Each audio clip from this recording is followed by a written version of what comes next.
Hi everyone, Elsie Jensen here. Today we are going to make our sourdough breakfast sandwiches using our sourdough bread from last night. And then we are going to be prepping a focaccia for dinner tonight because we'll be making spaghetti and meatballs and we're going to have a lovely garlic and cheesy focaccia. So let's start prepping it. We're also going to be using our discard in our focaccia as well. But it's not a true sourdough because we'll be using some yeast. So we're going to start out by adding 1.5 cups of warm water. And we're going to put this to our bowl. And we're going to add in 1 tablespoon of active dry yeast. And then I'm just going to kind of sprinkle it over the top of the water. That way we don't get any like big yeast clumps that stick together. There we go. And then we're going to add in some honey, about a tablespoon, but I'm just going to kind of free pour it. There we go.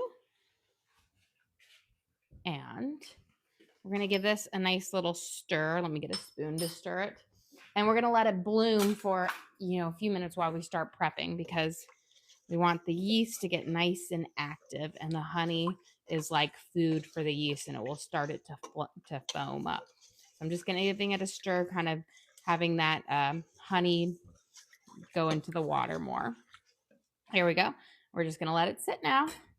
Let's start prepping our breakfast sandwiches. So last night we made a yummy pub pie and we had cabbage with fried bacon. So we had about a half a pound of bacon left over. And I thought, what could we do with it? Breakfast sandwiches, not one of my favorite things. I'm a savory breakfast person. I love it. So we're going to just put this bacon out and we're going to let it cook up for our breakfast sandwiches. And then we're going to have eggs with them. And what else will we have? And yeah, so cheese, eggs, and bacon. How delicious does that sound? Okay, we'll have a couple things. We'll have to maybe do another breakfast sandwich. Okay, let me get my hands washed. Perfect. Bacon gets you a little greasy. Okay. Wow. We're waiting. I'm going to move my yeast over here while it starts to bloom. Let's start prepping our bread for our sandwiches, even though we won't be assembling them for a hot minute. So this was our beautiful sourdough last night that we baked up. We ate half of this and half of our Guinness sourdough. Look at the beautiful design. The Guinness sourdough was so good. It had like such a light beer aftertaste, and I had it with some butter and a little bit of honey drizzled over it this morning, and it was just perfect. It reminded me of in college, there was this pizza place where I went in Ames, Iowa, and it was called Great Plains Pizza. And they had their pizza crust was like a beer wheat pizza crust, and you always had like honey packets with it, so you would dip your crust in the honey when you're done. So we've got 1 and 2. We just got a great crumb on this bread. I was always so happy when it like actually pops up and turns out. I've been pretty successful with my sourdough. I have only had a couple hiccups, and mainly it was because my starter wasn't fermented quite enough. Okay, a little more sourdough for another day. I'm going to turn my bacon down just a little. There we go, because we don't want it to burn. And then let's get at least our things ready for when we cook. And soon you can even see right now, soon our yeast is already starting to foam up. We'll be ready to use. If you have like mixed your yeast with water and honey or water and a sugar, and it has not bloomed after 5 minutes and it looks the exact same, that means your yeast is dead, which means it will not rise your bread, whatever you're cooking it for. So unfortunately, that happens when you've had yeast for a long time, or you like put it in your cabinet instead of refrigerating it after opening it, and you just kind of have to get new ones. There we go. I have way too much butter. So I'm just going to put butter on one side of each of our slices of bread. Oh, the bacon smells delicious. And then I don't have my skillet on. We're just going to keep it off until we're ready for all of it to start kind of cooking together. But we'll get our cheese on here going. And then after we cook our bacon, we're going to fry up some eggs in there. We'll do a scrambled egg to put on our sandwich as well, because bacon, eggs, and cheese, does that not scream the most delicious breakfast sandwich? And do a little right here.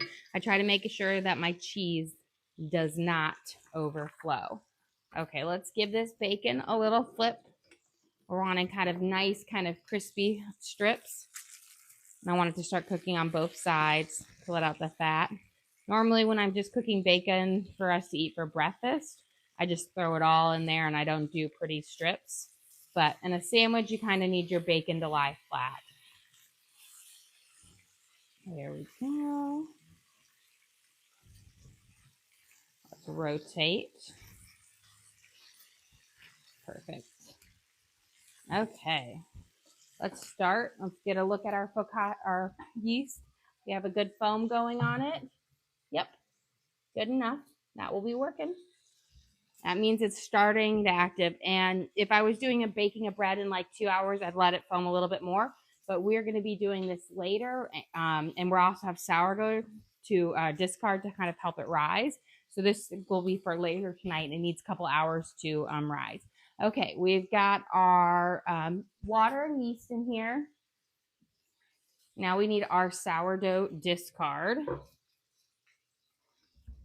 And we need salt. Let me get my little spatula for it. And do I have a measuring cup? Of course not.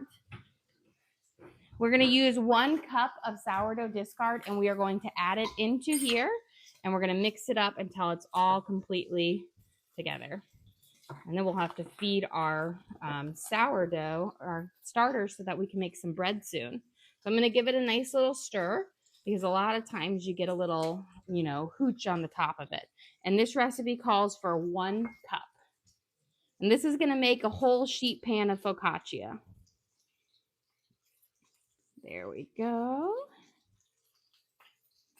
And perfect. So 1 whole, and you don't want your discard to necessarily, you want it to be old, because you don't want your focaccia to get too much of a poof in it for later. So this one, I haven't fed it in 2 days, so we'll be feeding it in just a little bit. But you don't want one that you just fed. Okay, let's flip this bacon real quick, and then we'll stir up that. Perfect. I'll get in nice little crunchies on them. Awesome. I'm going to turn it down a little bit lower too, because we don't want burnt bacon. And then we're going to give our little stir so that it's all working together. And that way when we add our flour into it, it will go in there evenly. And then we're going to add in 1 tablespoon of salt. And 1 tablespoon of olive oil. You will be using a lot more olive oil later, but for just the dough part, we just need 1. And if you're not familiar with focaccia is the bread that's like a big long rectangle, and it has like lots of little dimples in it, and it's about yay high, that thick. It's delicious. It has a nice lovely crunch to it. Oh, beautiful. Look at this bacon. It is perfect. Let me grab a paper towel that we can then put these on so they don't cook anymore. Blot off a little bit of that grease, because I don't want to put the grease on my sandwich. Okay, perfect. Beautiful. I'm going to keep this off for a second. We're going to let it cool down, and then I'll drain a little bit of that grease out for our things. Let me give this a nice stir. want to make sure I mix it up. And then our next step is we're going to be adding in 4 cups of bread flour. And this is for our focaccia that we're going to be baking up tonight. We're going to do a cheesy garlic focaccia. But now let's get on to our breakfast sandwiches. So now we need to kind of scramble up some eggs. Now, I'm going to cook them in a little bit of bacon grease, but this is a lot of bacon grease. So we're going to take a little bit of that out because we don't need that much in our eggs. Just enough to give it a nice little flavor. So I'm going to take my tongs and I'm just going to take this paper towel and blot it up some. There we go. That's about all we want in there. Just a little bit. So there's probably about a teaspoon in there, which will be perfect for it. And then I'm going to scramble these up. We're going to do 2 eggs per sandwich. Okay, let me get a spatula out because I don't waste the dishes to scramble an egg. I scramble them in my pan and it just works great. Anything I can do to just have less dishes is a win. We're going to pop our eggs in here. You could do fried eggs if you wanted to, but I find that fried eggs are something that you have to kind of add towards the end in a grilled cheese, but the scrambled eggs work great because they kind of hold their like their shape versus when you're flipping it, if you fry your egg, you have a chance of like cracking it and the yolk running out before you're ready to eat it. There we go. So we're just going to scramble these up real quick and then we'll spoon these onto our sandwiches. Perfect. And then we'll finish making our focaccia, which tonight we're going to have spaghetti and meatballs. And we're going to do a kind of like a garlic cheesy focaccia for it. So it's kind of like garlic bread. And the best thing about focaccia is you kind of cut them in strips. So it's kind of like a garlic stick or breadstick to begin with. Let's put a little bit of salt in our eggs because you want to salt them now so that they have the nice flavor because you can't salt them once they're on your sandwich, really. There we go. I'm going to turn my heat back on now. You see how much residual heat I had in that pan to cook the eggs. So we're just going to finish them up and we'll put them on. There we go. And easy peasy. Doesn't take much to scramble an egg. That's one of the first things that I taught my kids how to cook. I was like, if you can scramble an egg, I know you're getting some sort of protein when I'm gone. Okay, perfect. Kind of making them in 2 little mounds here and almost kind of cooking it like an omelet would be now that they're in their forms. And then we'll add these in just a second to our grilled cheeses. Okay. So we've got our little egg mound. We're going to add it here. And there's a couple little stragglers that always happen. Perfect. The other thing nice about it is the eggs will also help the cheese melt. So it kind of helps quicken up your thing.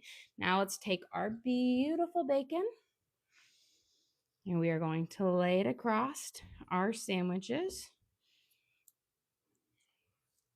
And you could add more bacon if you want, but sometimes less is more. Although I don't think I've heard anybody say that about bacon. Okay, now let's put our top layer of cheese on, and I'm going to turn my skillet on to about a 5, and we're going to start letting it cook up. This one we don't have to kind of cook it quite as slow because that egg will really help our cheeses start to melt as well. And layering it. Now, isn't this looks so delicious? Perfect. I'm not a person who eats breakfast unless it's on the weekends. My schedule is just so kind of crazy in the morning between getting all the kids up and getting them out the door for school. But I do love breakfast sandwiches. They're so delicious. Okay. We're going to have those cooking. Let's get on to making our dough for our focaccia. Okay, we need to add in 4 cups of bread flour. But for those of you who weren't here, we started out with 1.5 cups of warm water, and we added a tablespoon of yeast and of active dry yeast and a tablespoon of honey, gave it a little swirl, and then we let it bloom. Then we added a tablespoon of olive oil and a tablespoon of salt, gave it a little swirl, and then we did 1 cup of sourdough discard. Swirled it up, and now we're going to add in 4 cups of flour. But the best way to mix my flour in is with my dough whisk. So if you're going to venture into making bread, get one of these. It works so much better than a spoon. Okay, we're going to use 4 cups of bread flour. So we want the nice elasticity that bread flour will give to our final product over all-purpose flour. It gives you just a lovely crumb versus if you use all-purpose flour, you'll have more of a drier, crumbly product finish, which is okay, but bread flour is a little bit better. There we go. So we have 4 cups of flour and of bread flour. And let's take this guy out. And let's use our dough whisk. And we're just going to incorporate this until it's formed into a nice little ball, and then we're going to knead it a little bit as well. And kind of just like with sourdough, we'll do the stretch and the folds, and then we're just going to let it, rise in a nice warm area for about after we do 2 hours of stretch and folds, we'll let it rise for about an hour, and then we stretch it out, and then we dimple it down into the focaccia shape, and then you let it rise again. Do you have a question? Is the ratio always 1 to 3 for the dough? For the sort of, it really just depends. For the focaccia, this is my basic that I use to do it. But for some other doughs, like if you're gonna do certain flavored ones, it changes. There we go. I'm gonna do a nice little knead here. You see how it's all come together already really easily. And some people are always afraid to this is not a true sourdough. This is our a yeast and a sourdough discard. So we're going to give it a nice yeast. The kneading is really important for creating the gluten chains and giving you that really nice texture on your bread. So you can never really over knead. And then you want to just make sure you're really getting the stretches into it. But since we do have yeast in it, it's not quite as important as it is with the a true sourdough. Beautiful. Okay, I'm gonna sit it right here, and then 15 minutes, I'll do stretch and fold, and we'll do that for about an hour. Every 15-20 minutes, we kind of do the stretch and fold, and then we'll let it rise in a nice warm area. Let me wash my hands real quick. Okay. Let's see how our sandwich is. I don't quite hear the sizzle yet, so they probably need a minute or 2 more. Let me get my spatula out. But we're going to have some nice fresh fruit. So we'll cut this up, and then we'll also feed our starter for tomorrow or for tonight, because I think we're going to start prepping a new loaves of bread. Because as you can see, we've almost eaten all of our sourdough up. It was so good. And we have if you guys watched yesterday, we made the Guinness one, and it was so nice. Guinness, I'm not a fan of Guinness. It's a very strong flavor, but in the bread, it's just a very light aftertaste. It's wonderful. And it gives it it's a little bit denser than a basic loaf, but not too much. It had a great crumb on it when it came out, and it was just wonderful. Let's get rid of all of this goop inside. I'm always wondering, if I throw this into my garden, will I get a lovely cantaloupe thread?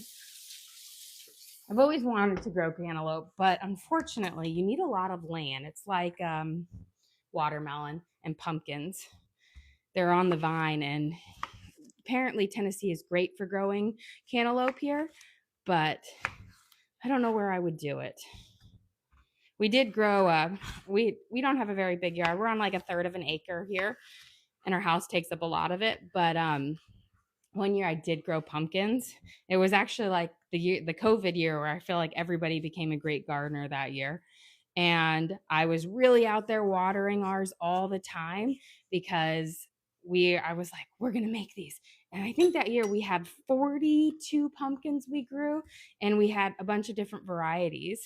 I've not been able to replicate that magic.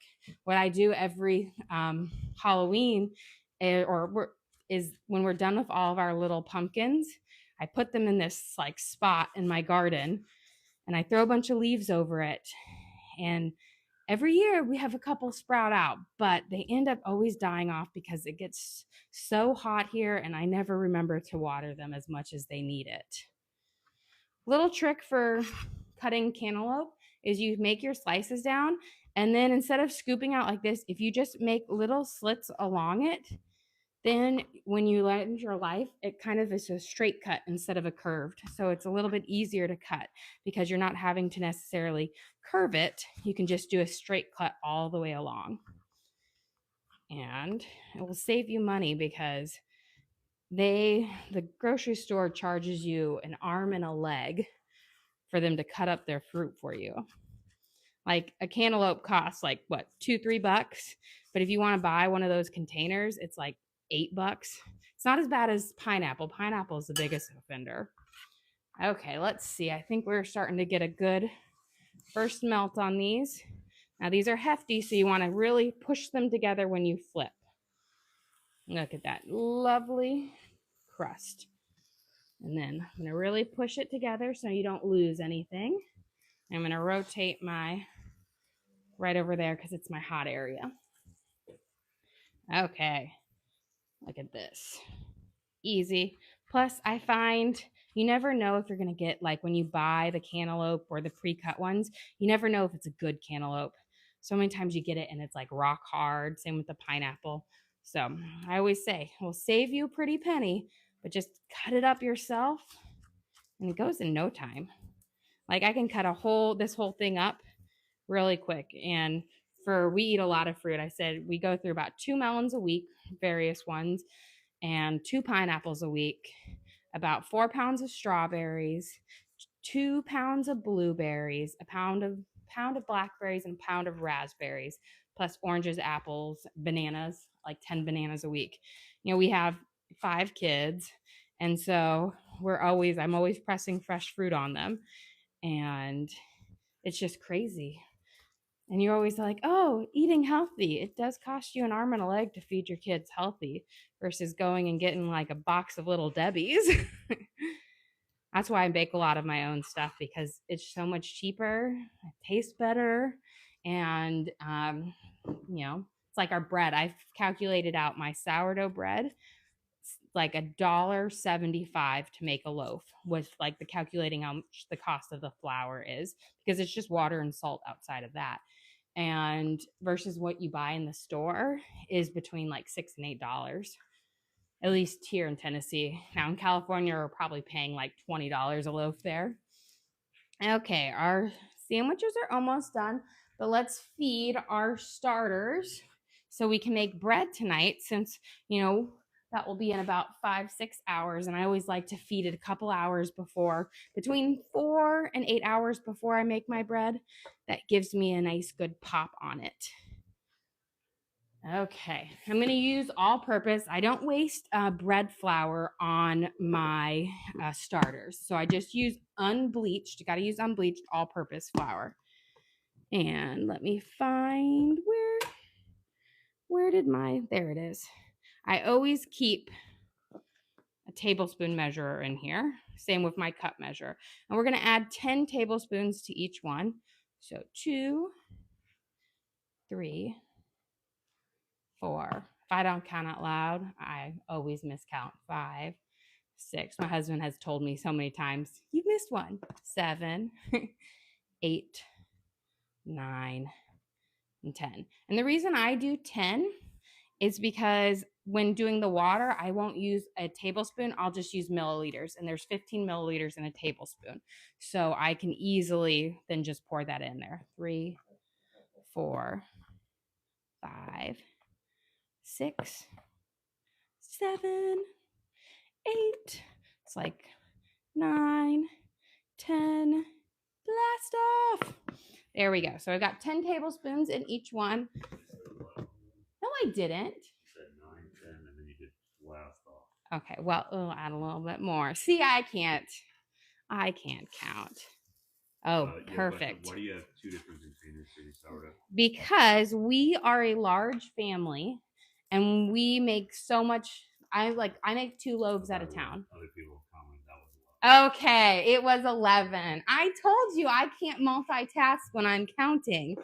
See, this is why I need you guys to help me. You know, my husband, I'll be doing stuff and my husband will come in and I'll be like making cookies and counting out and he's talking to me and I'm like, no, I got to get this. And then I'm like, did I put 4 scoops in, 5 scoops in? See, it's just hard. So this one was certain that we put in 10. So then I just have to put 165 in this. If in fact you guys are all right and I am wrong, which I find hard to believe because I'm never wrong. Okay, there we go. So allegedly had 11 in there. Okay, we're gonna give this a nice little swirl. Look at this beautiful crusting that we have on our grilled cheeses. Perfect. And then we'll be ready to serve these guys up. And we'll do one last stretch of our focaccia as well so that it can show you guys how to do that if you're thinking about making it in there. We'll add a little bit more to here. Could that ruin the dough? The what? Oh, no, this is starter. I will say it's very, very forgiving. So your starter is like, you could add a little under, a little over, you know, it as long as you have a good bubble in like 4 hours, you'll see it'll like expand, then your starter is good. You know, and I don't feel like that you can add too much flour for it. People think sourdough is really finicky. It's not. It's like whether you stretch and fold at 30 minutes, whether you stretch and fold at 15 or 20, as long as you're doing it, it's fine. I mean, they even like left one in the fridge, perfect, for like 56 hours. And normally the max time they say is 48 hours. And it's still baked up beautiful. You know, it's not as temperamental as people think. And that's why I'm always say, try it. You know, it will be fine because, you know, you feed this every couple of days. So it should be good. If you are having bigger ones, it's what it's not. Sometimes if I've only used a little bit, I just do 5 and 5, 5 tablespoons of flour and water. You just want equal parts so that you don't have too runny or too thick. Well, guys, we are just about done here. Let me cut through this so I can show you our beautiful sandwiches. Get it nice. Now these I'm so excited for. Look at that melt and cheese, bacon, egg, and cheddar. Delicious. Okay, guys. Well, thank you guys so much for joining us. You have a couple questions. Oh, yes. I'll do my stretch and folds. Do you name any of your starters? I don't per se name them, but I call them he and she all the time. And then do you have any videos up of how to begin a sourdough starter? So we have a couple ones up, but I was just talking to my husband that I thought we should start and do another one for a basic from the very beginning, from making the starter to also like every step of what the stretch and fold looks like. So we do have one up there on how to make the starter. And it's like a collection of videos. And then we have just like random bits, but I told my husband we'll make one and it will have a couple like cuts to it. I typically like to do everything live, but I think sometimes you just need little cuts to get the informational bit out. But that's like a plan that we're working on. And how long until that bread is done? This one we're gonna do for dinner tonight. So I'm getting back from soccer around 7:30. So this will probably be cooking up around 8ish. So we'll do what you essentially do is it's gonna rise for about 2 to 3 hours. And then I am going to stretch it out into a sheet pan, a nice big sheet pan. and then like dimple it, and then we let it rise again. 8 Central Time. Yes, Central Time. And so that's when I'll be cooking it up. So this one, since we have yeast in it, I can do the same day versus if you're making actual sourdough, that takes 2 days to really before you get your loaf. Well, guys, thank you so much for joining us. Don't forget to like and subscribe. And also feel free always to comment or message us with any cooking questions that you might have or recipes you'd like to see us try. I always try to, answer anything I can that you have, because sometimes you just need to know on the minute and what question you might have an answer for. And I'll always try. But again, thank you so much for joining us. Don't forget to like and subscribe.